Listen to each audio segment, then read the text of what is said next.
But next fight, Ignacio Bahamondes versus Christos Jagos. Yeah, these guys I know a bit more about. Ignacio, Contender Series guy. Christos, I've seen him fight before, but I just can't remember who he went up against. He's 20-11, Christos. Oliveira knocked him out. Yeah. On that long Oliveira streak, he knocked Jago's out. And he knocked this guy out. Yeah, I think I've seen that. Anyway, I'm going with He's Bahamondes you on know, this one. up and coming Bahamondes. Yeah. Bahamondes pretty sharp. Pretty sharp, not as experienced, but he's 6'3", while Jagos is 5'10", so height advantage, reach advantage for Bahamondes as well. And yeah, I think all Jagos has is experience on him right now, so I would go Bahamondes here as well, simply to be safe and get that favorite win. You know, if you're gonna go, he's a minus 345 favorite, so not the craziest, but should be a safe pick. Next fight, Morgan Cherivi from France. I remember this guy from one of those French cards versus Chippy Marsical. Chippy Marsical is United States fighter. Looks Mexican though. This Marsical, he has had 2 or 3 UFC fights. And I feel like I always think he's better. Every time I see him, I think he's better than he is. But he's just not. Yeah. I'm gonna go with the French guy. The French guy looks pretty sharp in one of those French cards I saw. I don't know if he did. He looked nice. He won in the first round. Yeah, he won in the first round. But I saw a lot of people saying that like that fight was almost like catfishing because he's up and coming fight before it was, because that fight was his big debut, and his fight before that on the original scene weren't anything too crazy. So if we would have to see, I have to see what he looks like in this fight. I'm going with him. He's a Mariscal guy. What is he like? 1-2 in his last 3 fights. I'll see right now, but he's 15-6 overall. His record, and he won his last 2. He beat Trevor Peak. That's true. He beat Trevor Peak in his last fight by decision. Anyway, I'm not gonna go by decision. He's 2-0. He beat Jenkins in his last fight. Where was it? I think that's his fight. You know what? Interesting. Okay. Because he beat Jenkins, right? Jenkins? Yeah, I think so. Ooh, that's good. Jenkins is pretty good. Well, it's pretty high at least. Okay. I changed my mind. Yeah. I'm going with Chepe. Yeah, Chepe, I don't know, because I don't know, man. I would definitely like to see more of this Morgan guy. He won his last fight in the first round, but so we didn't really get to see his. No, you know what? He looks fast. He looks explosive. You know what? No, I'm going with Cherie. I'm going with it. I'm going with the African. I don't know if he's African or not. Yeah. I'm going with the French, black French brother. But yeah, let's see. Co-main event: Alexander Hernandez versus Damon Jackson. Both guys seasoned in the division now, in the UFC now. Alex Hernandez 14-7, Damon Jackson 22-6. Basically even money, minus 192 for Alex Hernandez. I don't know. I think this is another toss up. If I was to pick, I'll pick Alex, just because Damon, I've seen him lose too many times, but he's not a bad fighter. But this yeah, one's how you gonna feel be about that? Alex 145. His chin is kind of tricky. I don't know.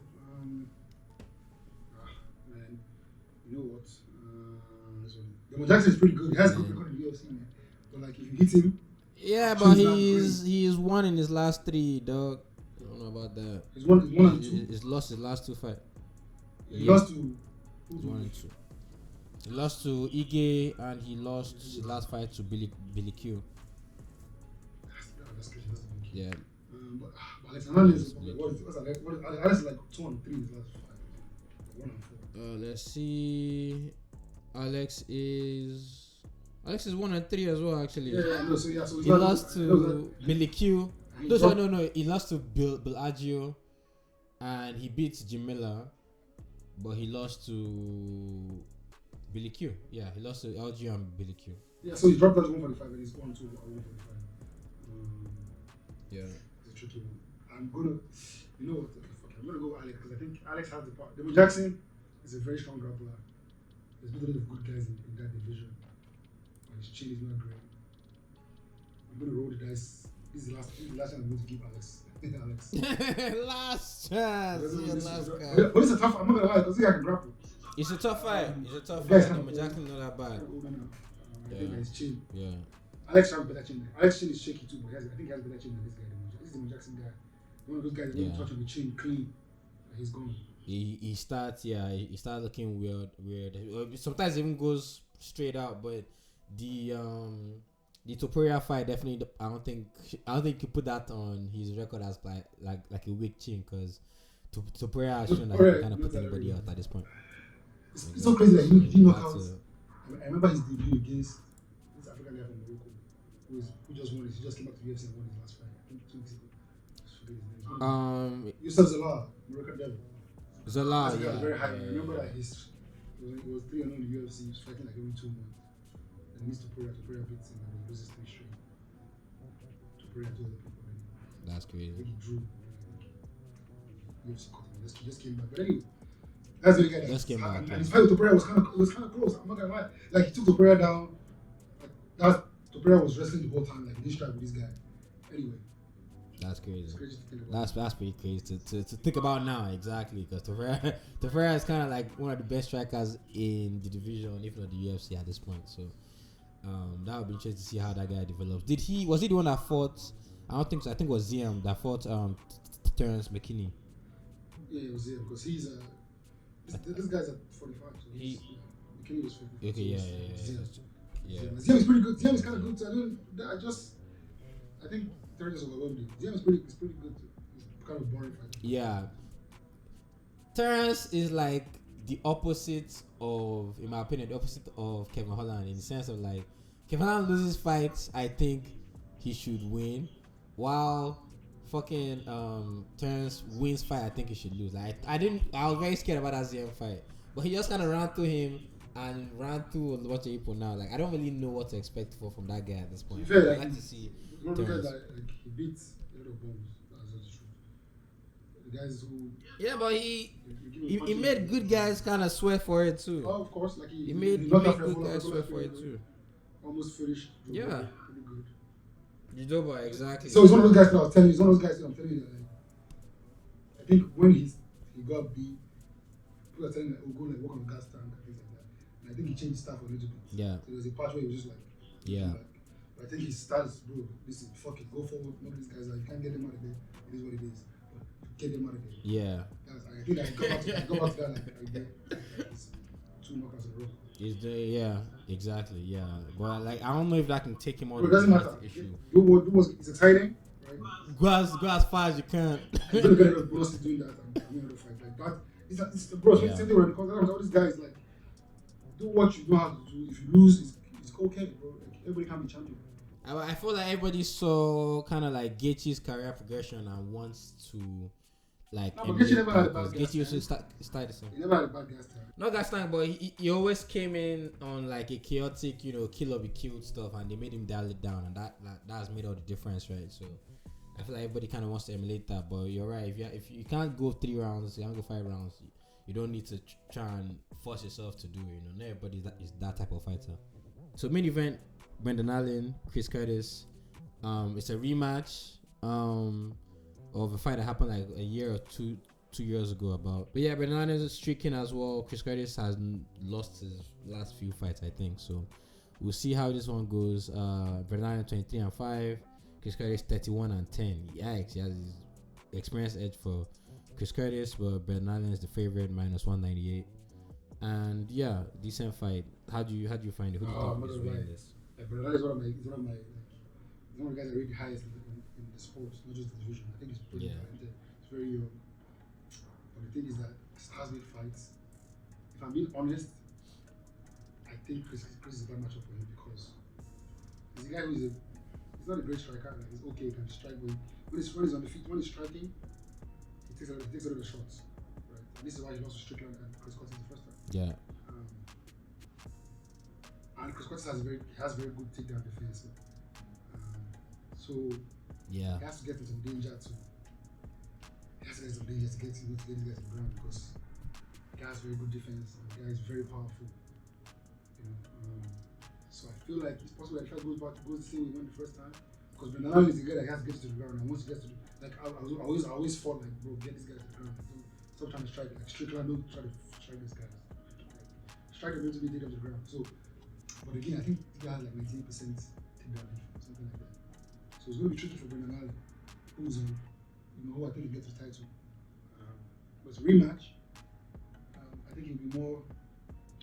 I have to go with my guy, Bernal, because that's my guy. I was. He's one of those guys again that I saw from his debut for Kevin Holland. I remember it was a very scrappy fight on the ground. They were both doing good, but he got the submission of Kevin Holland in his debut, and he just kind of went from there. I think he's only lost 2 fights since then. I think he's like 11-2 or something like that. Yeah. So it's pretty good. I think he's in the UFC. Yeah. 11-2. I think he's definitely on the. In the UFC, I'm not sure. I don't see those stats, but in total, he's 23-5. But the guy's like his career in total. 10-2. He has won his other fights. He's only lost 2 because But yeah, so I think I wish it was Vittori. Honestly, I don't know why Vittori pulled out. I think this Vittori is a bit like. So what? Vittori needs to fight, man. Vittori needs to fight somebody. We'll go to him, man. I have something specifically about Vittori, man, because that guy is a sketchy guy. I think sketchy guy, I think Alan needs to get, because and to be fair to him, he has called for this fight like since he lost. This guy is struggling, they're calling them out. Yeah. So I need to get this fight back. So I believe, he has good coaches, he has good training partners. I still think it's a tricky fight for him. I think I'll be very impressed if he wins this fight. I'm going to go with him. Yeah. I feel like he can make it a boring and a striking fight like what Jack Manson did. But and he can get his submission as well. But I think it'll be tough. These guys from Black Street Couture, they have good defense, man. I don't know what it is. Good defense, great defense. Because they're a wrestling gym. They're primarily a wrestling but I mean, gym. that's South Africa was taking straight like that a couple of times. It's a 5-round event, so I think I'll just take if Alan takes it slowly. I think he can get to the ground like around 3 and 4. And once he gets to the ground, trust me, it's easy work. So I'm gonna go with my guy, but this is a hard pick. So I'm picking from my heart, not my. I think it's a tricky fight for him. Yeah, because based on history, you think the same thing can happen. I agree with you. I think Bernal should win this, even though it's a weird matchup for him because Curtis is a tricky guy to fight on the feet for anybody. But I think Bernal has the skills to win, has the tools to win. Even if he's not striking, I think he has to mix it up. I think the best version of Bernal is when he's mixing it up. Because look at this, just by his win by percentage, he has 22% of his wins by KO, 17% of his wins by decision, and 61% of his wins by sub. So he's a grappler through and through. He can strike a little bit. He has a bit of power in his hands because he's a middleweight, but he's a grappler through and through, and he this guy is hard to take down, but he can make it dirty. He can clinch. He can just stay close and just like rough him up a little bit. And if you find your opportunity, take him down. Like a weird power. Now, to be fair. Yeah. To be fair, I feel like because I remember he knocked out Phil. Not Phil. What was that guy? Fialo. No. His first guy he knocked out. Phil Hall. Yeah. Hall was touching him up. And he just touched his chin. Yeah. To be fair, Hall's is out now. I'm pretty sure. You're looking at Phil Hall's career. Like he's out the UFC. Yeah. Impressive knockout because Hall's just can't take a shot. But he knocked out Allen too knocked out by Strickland, who doesn't a powerful guy. So it's like, I don't know if his chin is. I think Allen's chin is great, man. I don't think his chin is bad, but I think he gets touched up too much. Like you said, he gets hit too much, and at middleweight by anyone, whether it be because we just saw Strickland drop easy not too long ago. So no matter who you are, you cannot take a clean shot at middleweight. So, but yeah, you're right. Chris Curtis does have sneaky power, especially if he lands clean, like and tight. Like he has good technique. I feel like it's part power, part of his build, but also part technique. He has very clean technique. So if you let him land, you're probably gonna get dropped at least. But this guy, like I said, he has to kind of not make it clean. If it's too clean, I think he's losing. I think he needs to make it very dirty, make it very grappling heavy. And yeah, just make Chris Curtis work. Chris Curtis has a gas tank, but his fight is not like a grappling fight, clinching fight. He's not like a Muay Thai guy. So I would say, and I think Brent Allen is more that, right? I don't know what he primarily practices, but he looks like a grappling Muay Thai specialist almost. So I would say he should lean towards that. and it will make it easier for him. But we'll see how it goes. I think it's a good main event. I think they both of them have pathways to winning, so it makes it close. But I'd like to, and I'm going to mention this. I have to mention this. He's getting the first purple shorts that he finally asked for, and he's getting in this fight. So yep. Alan is getting purple shorts for this fight. So maybe that can give him like +5, +10. Even like I feel like if he wins this, he can really elevate his star power in general, elevate his like position in the division. So I think this one is just a demon. He has to go over this one. Brendan and Chris Curtis. We'll see how this main event shapes up.